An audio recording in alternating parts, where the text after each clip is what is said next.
कक्षा 10वीं course B Kaifi आसमी द्वारा लिखित कर चले हम फिदा कविता का भावार्थ इस वीडियो 3 में सही समझाएंगे।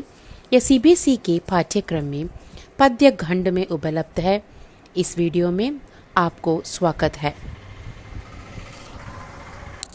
अब हम इस कविता का अंतिम जो लाइंस है वो पढ़ेंगे। खींच दो अपने घून से जमीन पर लकीर, इस तरफ आने पाए न रावण कोई। तोड़ दो हाथ अगर हाथ उड़ने लगे, छू न पाई सीता का दामन कोई। राम भी तुम्ही लक्ष्मण साथियों, अब तुम्हारे हवाले वतन साथियों। घून का अर्थ है घून रक्त, जमी माने धरती हमारा पृथ्वी भूमि, दामन क्या है आंचल, वतन का अर्थ है देश। अब देखिए सैनिक अपना बलिदान देने से पहले अपने साथियों से कहता है कि हे साथियों, कि हे ओ कंपेनियंस, खींच दो अपने खून से ज़मीन पर लकीर, यानी कि अपने रक्त से ज़मीन पर लकीर माने एक स्ट्रेट लाइन, लकीर का अर्थ है स्ट्रेट लाइन। खींच दो, draw a straight line so that हमारी तरफ कोई भी रावण रूपी शत्रु अपने पैर ना पसारे, अर्थात अपने अंदर इतनी शक्ति भर लो कि कोई शत्रु हमारी ओर रुख न करे। खींच दो अपने गुण से जमीन पर लकीर, लकीर मतलब स्ट्रेट लाइन है, लेकिन यहाँ क्यों लकीर दिया गया है उस पर एक ऐतिहासिक मिथ भी है। That I will say in the last line. I will explain to you what it is. Now next third line देखिए, तोड़ दो हाथ अगर हाथ उड़ने लगे, छू न पाए सीता का दामन कोई। तो कवि कहता है यदि कोई शत्रु भारत माता के आंचल को छूने का दुस्साहस करे, if anybody comes and touch Bharat माता हर आंचल वस्त्र को छूने का दुस्साहस करे तो उसका हाथ तोड़ दो, अर्थात शत्रु के मंसूबों को कामयाब ना होने दो। इस प्रकार का कार्य करो कि कोई सीता का पवित्र आंचल पवित्र वस्त्र को छू न सके, अर्थात भारत माता पर कोई आंच न आ सके। तो क्या होगा, राम भी तुम्ही लक्ष्मण साथियों, अब तुम्हारे हवाले वतन साथियों। तो तुम्ही राम हो, तुम्ही राम का अर्थ क्या है, सत्य हो, और तुम्ही लक्ष्मण हो अर्थात बुराइयों को यानी शत्रुता को दूर करने के लिए तुमने यह शरीर धारण किया है इसीलिए अब तुम देश की रक्षा करो।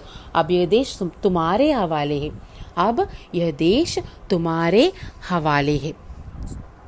तो इस गीत में पौराणिक प्रतीकों का यानी कि पुराण के जो कैरेक्टर्स है उसका सुंदर प्रयोग यहाँ पे किया है। इस गीत में राम, लक्ष्मण और सीता और रावण को प्रतीकों के रूप में व्यक्त किया गया है। दे सिंबलाइजेस व्हाट, सीता को Bharat Mata, Sita is compare to Bharat Mata, तथा देश की लाज माने प्राइड के रूप में देखते हैं। राम लक्ष्मण सच्चे देशभक्तों के प्रतीक है। Ram and Lakshman are the original patriots, they symbolizes the patriots of this country.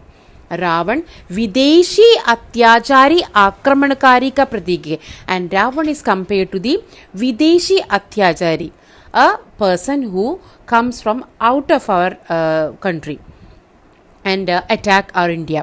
कवि कहना चाहते हैं कि यदि सीता माने यदि देश पर कोई रावण, अगर देश पर कोई विदेशी आक्रमण करे तो राम लक्ष्मण को चाहिए कि वे स्वयं संघर्ष और बलिदान से अत्याचारी रावण को परास्त कर उसे देश से निकाल दे। That is, we should act like Ram and Lakshman. If anybody comes and attack our country, we should be like a Ram and Lakshman. We should sacrifice our life for our country. That is the original patriot. Now, देश की रक्षा के लिए हंसते हंसते आत्म बलिदान करें, किंतु रावण रूपी शत्रु को देश में न घुसने दे। Now listen children, in these stanzas Ravan, Ram, Sita and Lakshman are some historic characters. And who are they? They are the characters of Ramayana, the sacred book of Hindus.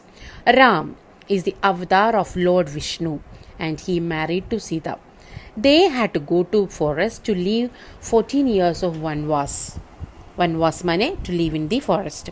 Lakshman, the younger brother of Ram, one of the younger brothers of Ram, accompanied them. And from the forest, Ravana, the demon king, came and took Sita.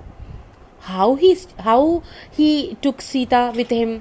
One of his servant named Marijan disguised himself as a deer, and Sita wanted the deer. For that, Ram went to look for it.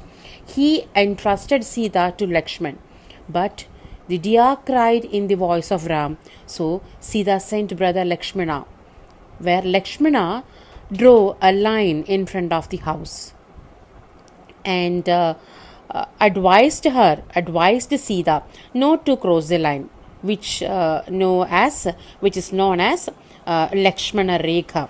And finally we can see that Ram wins over Ravana. That is Satya, असत्य के ऊपर सत्य का विजय. Ravana was defeated by Ram. So that's the story of Ramayana. तो कर चले हम फिदा, इस गीत का केंद्रीय भाव तो आपने समझ लिया होगा. क्या है? देश की पवित्रता की ओर उड़ने वाले हाथ को तोड़ देना चाहिए. ये देश हमारा है, हम सभी को मिलकर इसकी रक्षा करनी चाहिए. तो इस कविता में साथियों शब्द बार बार आया है. तो साथियों संबोधन किसके लिए आया है? जी हाँ, देशवासियों के लिए आया है. और इस कविता की ऐतिहासिक पृष्ठभूमि क्या है? हाँ, भारत चीन युद्ध. अब सीता का दामन अर्थात भारत का सम्मान. नाउ इस कविता में किस पौराणिक संदर्भ का संकेत है?